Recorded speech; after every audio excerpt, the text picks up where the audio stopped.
Hey everyone, Zane here, and today I'm going to show you how to fix pull-up for precise seeking in YouTube problem.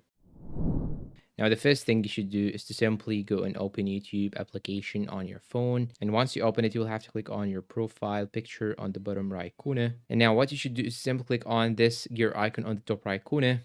Then scroll down till you find the accessibility option and make sure that you have this option toggled on and go and click on hide player controls, then click on after 3 seconds. Now what you should do is to simply go back and go find your YouTube application, hold on it, then click on this I sign and go to the storage. And guess what? You will have to click on clear data and clear the cache. So click on clear cache, then click on OK.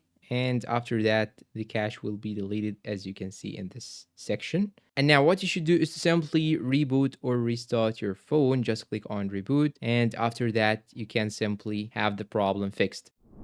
And that's all for today. If you find this video helpful, please don't forget to support us with like, subscribe, comment, share. Thanks for watching and see you in a new video.